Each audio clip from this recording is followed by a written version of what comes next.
کیا ہے، یہ جو ہے تار حریر دو رنگ جس سے بنا کرتی ہے ذات اپنی قبائے صفات. یہ دن اور رات کے دو تار ہیں، جیسے کہ کوئی کپڑا بنا ہوا ہو، ایک تار اس میں جو ہے وہ کالا ہے اور ایک دھاگا جو ہے وہ سفید ہے، پھر کالا ہے، پھر سفید ہے، پھر کالا ہے، پھر سفید ہے. تو یہ رات اور دن جو ہے اس طریقے سے، یا تسبیح کے دانے ہیں، ایک سفید ہے کالا، ایک سفید ہے کالا ہے، اس طریقے سے گویا کہ یہ تسبیح ہو رہی ہے. یا یہ کہ یہ قبائے دو رنگ جو ہے وہ زمانہ جو ہے کائنات اپنی اس دن اور رات کے فرق اور اختلاف سے بنا رہا ہے. ان فی خلق السماوات والارض واختلاف اللیل والنہار لآیات، یقیناً نشانیاں ہیں، آیات ہیں، لأولی الالباب، ہوش مند لوگوں کے لیے. ایک تو سمجھ لیجئے آیت کسے کہتے ہیں. آیت نشانی، نشانی سے مراد کیا ہے؟ وہی شے جسے دیکھ کر کوئی اور شے یاد آ جائے، خود بخود یاد آ جائے، وہ اس کی نشانی ہے. سادہ ترین مثال یہ ہے کہ آپ کو اگر کسی نے آپ کے دوست نے، عزیز نے کسی وقت تو بہت قیمتی قلم آپ کو دیا تحفے میں، اور آپ نے سمجھا کہ یہ قلم بہرحال اتنا قیمتی ہے، عمدہ ہے، دوست کا تحفہ، اس کو سنبھال کے رکھ دیا. وہ آپ کے ٹرنک میں پڑا ہوا ہے، سال ہا سال گزر گئے ہیں، نہ دوست سے ملاقات ہوئی، نہ اس کا خیال آیا، کبھی بھی نہیں. اچانک کسی روز آپ اپنا وہ ٹرنک کھول رہے تھے، کپڑے الٹ پلٹ کر رہے تھے، وہ قلم آپ کی نگاہوں کے سامنے آ گیا. فوراً آپ کو اپنا دوست یاد آ جائے گا یا نہیں؟ یہ ہے یاد آ جانا. اس کے اندر گویا کہ یہ چیز مضمر ہے، کوئی شے اندر ہے، تھی. دوست کی یاد یا دوست کا علم جو ہے وہ آپ کے ذہن میں، آپ کے فکر میں، آپ کی سوچ میں تھا، لیکن نیچا گہرائی میں اتر گیا تھا. جیسے یہ ضلع کچہریاں ہوتی ہیں تو اس میں ایک دفتر ہوتا ہے کہ جس میں فائلیں ڈمپ ہوتی ہیں، محافظ خانہ. اب کوئی فائل جو ہے بہت نیچے دب گئی ہے، اس کو تلاش کر کے لانے میں جو ہے جو بھی محافظ خانے کا ہوتا ہے انچارج، اسے بڑی مشکل لگتی ہے، لا کے وہ فائل تلاش کرو. بڑے کئی سال گزر چکے ہیں اس مقدمے کو، جبکہ وہ فائل بند کر دی گئی تھی.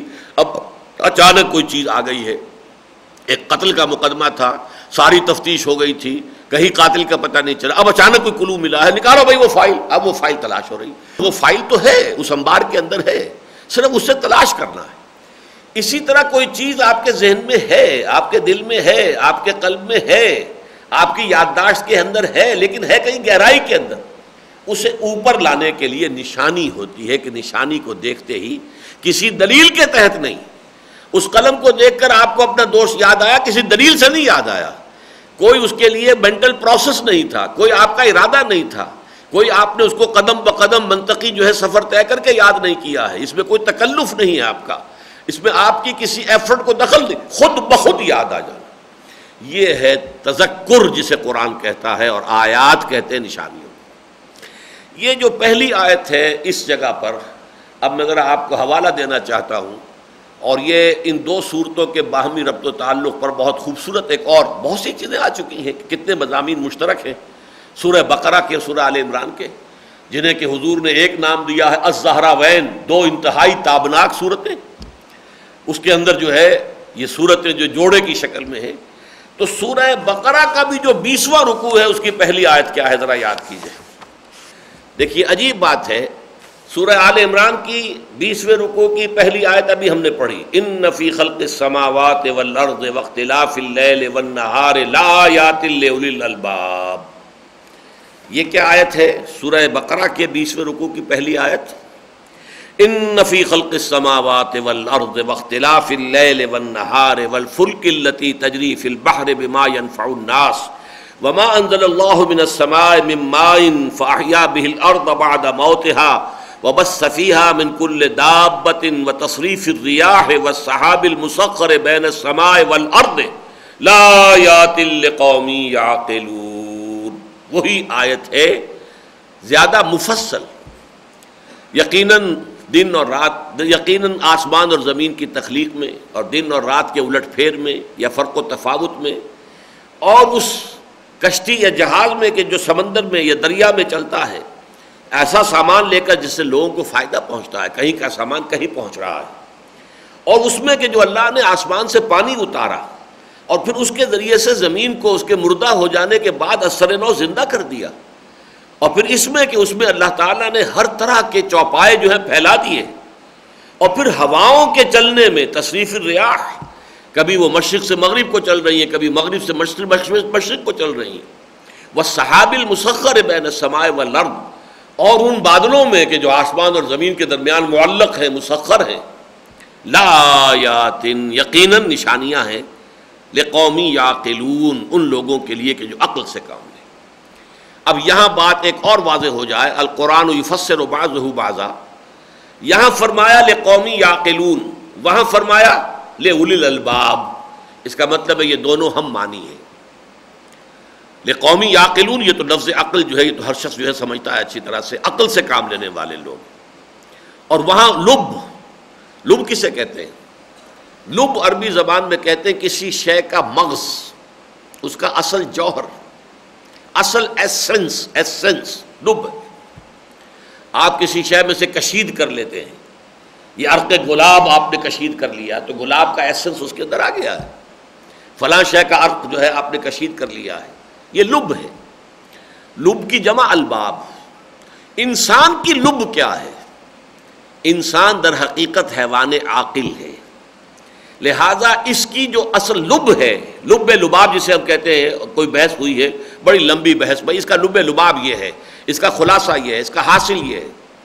تو انسان کی اصل شخصیت جو ہے، اس کی اصل، اس کا ایسنس جو ہے وہ عقل ہے، سوچنے والی شے، یہ عقل ہے۔ جو لوگ عقل سے کام لیتے ہیں انہیں اس کائنات کی ہر شے کے اندر نشانیاں نظر آ رہی ہیں، اور جن لوگوں کے اندر یہ عقل اور فہم اور شعور ہے ان کے لیے کائنات کا ذرہ ذرہ جو ہے ایک نشانی ہے۔ نشانی کس بات کی؟ کہ ان کو دیکھ کر اللہ یاد آتا۔ یہ ہے قرآن مجید کا فلسفہ ایمان باللہ کے ضمن میں۔ اس کو یوں سمجھیے کہ ایمان باللہ انسان کے اندر موجود ہے۔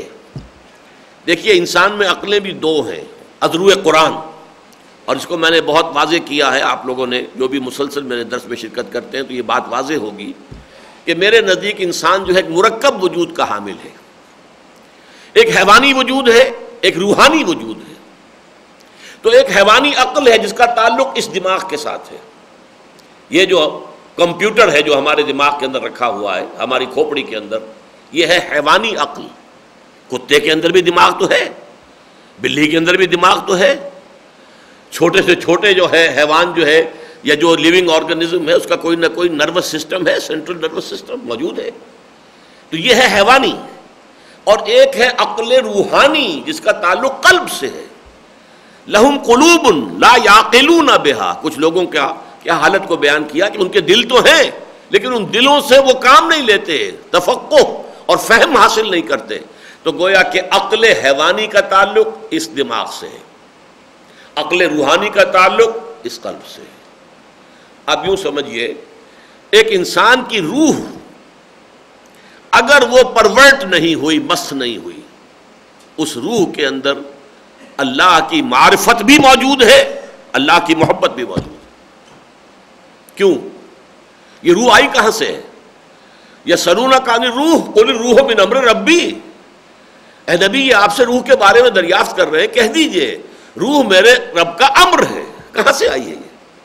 اور اس روح کو اللہ تعالیٰ نے قرآن مجید میں کتنے ہی مقامات پر اپنی ذات کی طرف منسوب کیا ہے۔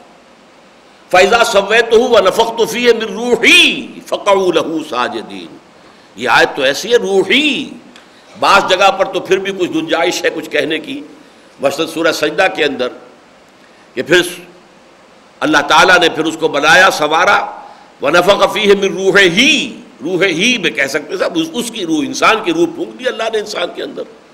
لیکن یہ جو دو مقامات پر آیا ہے فَإِذَا سَوَّيْتُهُ وَنَفَخْتُ فِيهِ مِن رُوحِي، روحی کے اندر تو کوئی امکان ہی نہیں ہے کسی اور معنی کا اور کسی اور ترجمے کا۔ تو معلوم ہوا اس روح کو اللہ تعالیٰ اپنی ذات کی طرف منسوب فرما رہے ہیں۔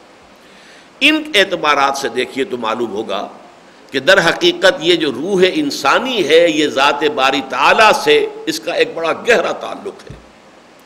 اس تعلق کو بھی میں نے بہت سے مواقع پر بیان کیا ہے کہ ایک اگر تمثیل سے اس کو سمجھنا چاہیں، اگرچہ ذات باری تعالیٰ کے ضمن میں کوئی تفصیل 100% جو ہے وہ ہولڈ نہیں کرے گی، یہ نوٹ کر لیجئے۔